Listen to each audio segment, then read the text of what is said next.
Hello friends, welcome to my YouTube channel. इस video के माध्यम से आपको यही इन्फॉर्मेशन देना है कि आपने अगर फॉरएवर के मार्केटिंग प्लान का प्रेजेंटेशन, आपने वेबिनार या यूट्यूब वीडियो 1-to-1 सेशन देखा है और आप जानना चाहते हैं कि एफएलपी में करना क्या होता है, तो बेसिकली ये वीडियो मार्केटिंग प्लान को समझने के बाद का है। अगर आपने हमारे मार्केटिंग प्लान का वीडियो नहीं देखा है तो आप 1-to-1 मीटिंग की लिंक जो कि डिस्क्रिप्शन में मैंने दे रखी है उस पर क्लिक करके आप पूरी डिटेल्स जान सकते हैं। तो इस काम में ज़्यादातर लोगों का डाउट रहता है कि हमारा रोल क्या है, क्या इसमें हमें सेल्स करनी पड़ेगी, क्या चेन बनानी पड़ेगी, करना क्या होगा। ज़्यादातर लोगों का क्वेश्चन होता है करना क्या होगा, कितना इन्वेस्टमेंट करना होगा, क्या इस काम को हम पार्ट टाइम में कर सकते हैं या फुल टाइम करना होगा। और कुछ लोगों का ये भी क्वेश्चन होता है कि मैं कर पाऊंगा या नहीं, लोग कहाँ से आएंगे, अगर मैंने ज्वाइन कर लिया मेरे साथ कोई नहीं जुड़ा तो। ये क्वेश्चन आ सकता है आपके माइंड में। तो मैं इन सारे क्वेश्चन का सॉल्यूशन आज के इस वीडियो में क्लियर करने वाली हूँ, तो वीडियो को बिना स्किप किए पूरा ज़रूर देखिए। साथ में दोस्तों, अगर मेरे चैनल पर पहली बार है तो वीडियो को लाइक करें, शेयर करें और चैनल को सब्सक्राइब करना बिल्कुल ना भूलें। अब बात है कि एफएलपी में हमें करना क्या होता है। फर्स्ट है रोल। नेटवर्क मार्केटर का रोल क्या होता है। आप नेटवर्क मार्केटिंग कर रहे हैं, आप सेल्समैन नहीं हैं। सीधी सीधी बात ये समझे, नेटवर्क मार्केटर कौन होता है। नेटवर्क मार्केटर एक बिजनेस कंसल्टेंट होता है। एक्चुअल में नेटवर्क मार्केटिंग होती क्या है, आइए हम समझते हैं कि नेटवर्क मार्केटिंग होती क्या है। अगर बात करें ट्रेडिशनल बिजनेस की, तो ट्रेडिशनल बिजनेस में क्या होता है, हमारे पास मैन्युफैक्चर होता है, उसके बाद आता है डिस्ट्रीब्यूटर, रिटेलर, होलसेलर, ये सारी चीज़ें, फिर एडवर्टाइजमेंट। तो जो सारा पैसा बीच में ये सब ले जाते हैं। नेटवर्क मार्केटिंग की जो ऑर्डर होती है वो बेसिकली डिसाइड करती है कि हम प्रोडक्ट को डिस्ट्रीब्यूट करेंगे, सर्विसेज को डिस्ट्रीब्यूट करेंगे through group of people, through network, ना कि सेल्समैन बनकर। आपको लग रहा है कि फॉरएवर में आपको सेल्समैन बनना पड़ेगा, आपको सामान बेचना पड़ेगा, तो आप यहाँ पर बिल्कुल गलत हैं। हमारा इस बिजनेस में रोल क्या है, हम एक बिजनेस कंसल्टेंट हैं। हम लोगों को एक इनकम का सोर्स प्रोवाइड करेंगे, साथ साथ हम एक गुड हेल्थ प्रोवाइड करेंगे। दोस्तों, दुनिया में लोगों को दो चीज़ों की सबसे ज़्यादा ज़रूरत होती है, एक है हेल्थ और दूसरा वेल्थ। अगर आप किसी इंसान को हेल्प करते हैं हेल्दी होने में, इस बिजनेस के थ्रू हेल्दी होने में, और इवन उसको पैसे से हेल्प कर रहे हैं, उसका आगे फाइनेंशियल इश्यूज को सॉल्व कर रहे हैं, एक अच्छा अपॉर्चुनिटी दे रहे हैं, तो क्या ये गलत है या सही है। ऑब्वियसली ये सही बात है अगर आप किसी को एक अच्छी हेल्थ और वेलनेस और एक अच्छा जीने का साधन दे रहे हैं। दूसरा पॉइंट है सेल्स। आपका क्वेश्चन अगर ये है कि सेल्स करनी पड़ेगी इस काम में, तो नो, ऐसा कुछ नहीं है कि आपको सेल्स करनी पड़ेगी।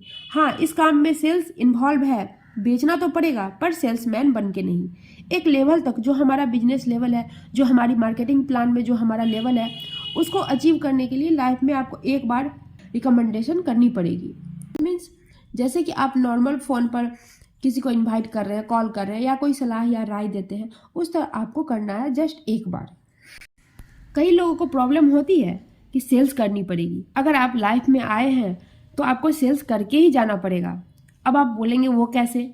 अगर आप बिजनेस पर्सन है तो या तो कोई सर्विस बेचता है या कोई प्रोडक्ट बेचता है, हवा से पैसा नहीं मिलता है, नॉर्मल सी बात है। अगर आप या तो किसी को सर्विस प्रोवाइड कर रहे हैं या गुड्स दे रहे हैं या कोई ऐसी चीज़ दे रहे हैं जिससे आपको सर्टिफिकेशन मिल रही है, कुछ भी कहने का मतलब है कि आप उसको कोई भी वैल्यूएबल चीज़ दे रहे हैं जिसके बदले वो आपको पैसा दे रहा है। ट्रांजैक्शन तो होती ही है, तो कुछ ना कुछ आपको आता है। अगर बात करें जॉब की, तो आप बोलेंगे कि जॉब वाले कुछ नहीं बेचते हैं।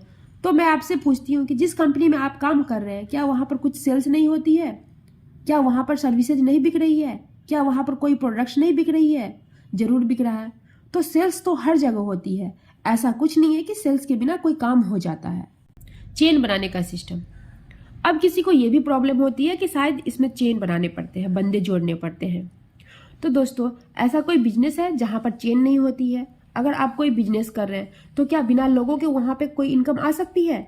जब तक कोई ट्रांजैक्शन ना हो, गुड्स एंड सर्विसेज मूव ना हो, चेन ना बने काम की, तो क्या पैसा आ सकता है, कभी भी नहीं। अगर बात करूँ मैकडॉनल्ड्स की, तो उसके पास फ्रेंचाइजी है। फ्रेंचाइजी डिस्ट्रीब्यूशन सिस्टम को ही तो चेन सिस्टम बोलते हैं। अगर मैं बात करूँ जियो की, जियो, उन्होंने अपनी फ्रेंचाइजी डिस्ट्रीब्यूट की हुई है ऑल ओवर वर्ल्ड में। तो बेसिकली ये तो चेन ही है। अब करना क्या होगा, आपको एक नेटवर्क के थ्रू डिस्ट्रीब्यूशन सिस्टम बनाना होगा। आप एक फ्रेंचाइजी होल्डर बनते हैं फॉरएवर के। जस्ट एक फॉर्म फिल करने से कंपनी आपको यह हक देती है कि आप 160 कंट्री में फॉरएवर के प्रोडक्ट्स को डील कर सकते हैं। हमारा काम सिर्फ प्रोडक्ट को डील करना ही नहीं है। अगर सेल्स की बात करूँ, सेल्स या प्रोडक्ट बेचना हमारे काम का 3 या 4% पार्ट होगा, वो भी नॉट इम्पोर्टेंट। अगर आप नहीं करना चाहते हैं तो कोई बात नहीं है। अब बात आती है इन्वेस्टमेंट की। इन्वेस्टमेंट करनी होगी या कितनी इन्वेस्टमेंट करनी होगी। तो दोस्तों, फॉरएवर में कम से कम इन्वेस्टमेंट करके भी हम किस तरह से बिजनेस को स्टार्ट कर सकते हैं, मैंने डिस्क्रिप्शन में लिंक दे रखी है, जिसके थ्रू आप जान सकते हैं कि कितने इन्वेस्टमेंट से हम फॉरएवर को स्टार्ट कर सकते हैं। नेक्स्ट पॉइंट है पार्ट टाइम या फुल टाइम। आप फॉरएवर को पार्ट टाइम में भी कर सकते हैं एंड फुल टाइम में भी कर सकते हैं, और किसी को ये काम ऑनलाइन भी करना है तो आप वो भी कर सकते हैं, जिसके लिए मैंने डिस्क्रिप्शन में अपना टेलीग्राम लिंक दे रखी हूँ। वहाँ पर आप ज्वाइन करके फॉरएवर को 100% ऑनलाइन कर सकते हैं। नेक्स्ट पॉइंट है क्या मैं कर पाऊँगा। तो दोस्तों, ये काम जो है वो 70% लर्निंग का है एंड 30% वर्किंग का। अगर आप लर्निंग पर अच्छा ध्यान दे रहे हैं, लर्निंग आपकी पूरी हो रही है टाइम टू टाइम, तो मैं 100% श्योर हूँ कि आप जरूर कर पाएंगे। नेक्स्ट पॉइंट है लोग कहाँ से आएंगे। बेसिकली अभी तक traditional network marketing company MLM में क्या होता था, आज तक जो पुराने तरीके थे वही चलता आ रहा था। अगर मैं आपसे ये बात करूँ कि खाने का ही बात करूँ, तो खाने का तरीका कितना बदल गया है। अभी इंडिया में Thai, Mexican, Chinese, Italian, multi variety food आ गए हैं। तो सारे बिजनेस करने का भी तरीका तो बदल गया है। सारे business all over the internet हो रहे हैं। अभी हमारे पास कुछ ऐसे सर्विसेज हैं, ऐसे प्लान्स हैं, जिसके थ्रू काम करके हम लोगों को अपने पास ला सकते हैं। हमें ना जाना पड़ेगा किसी के पास भी, through digital marketing, through digital system. अब लोगों के क्वेश्चन होते हैं, अगर मैंने काम कर भी लिया और कोई ज्वाइन नहीं हुआ तो। मैं आपको बताती हूँ कि मैंने आपको अपॉर्चुनिटी दिखाई, आपको प्रेजेंटेशन की वीडियो दिखाई, 30 से 40 मिनट की वीडियो दिखाई, वेबिनार दिया, आपको मार्केटिंग प्लान दिया, आपको अच्छी अच्छी सोर्सेज दिए, पूरा समझाया क्लियरली। तो बताइए, अगर आपको अच्छा लग सकता है, आपको यहाँ की इनकम अच्छी लग सकती है, तो सामने वाले को अच्छा नहीं लगेगा? ऑफिशियली सामने वाले को भी अच्छा लगेगा। तो ये डॉट अपने माइंड से निकाल दीजिए कि मैं नहीं कर पाऊंगा। ऐसी कोई चीज़ नहीं है दुनिया में जो आप नहीं कर पाएंगे। और एक और बात बताना चाहती हूँ कि हर बिजनेस में एवरेज रहती है कि अगर मैं इतने लोगों से बात करूंगी तो इतने सारे लोग कन्वर्ट होंगे, इतने सारे लोग हाँ करेंगे। सो चाहे नेटवर्क मार्केटिंग हो या चाहे कोई ट्रेडिशनल बिजनेस हो। आई होप इस वीडियो के थ्रू आपको क्लियर हो गया होगा कि FLP में करना क्या होता है।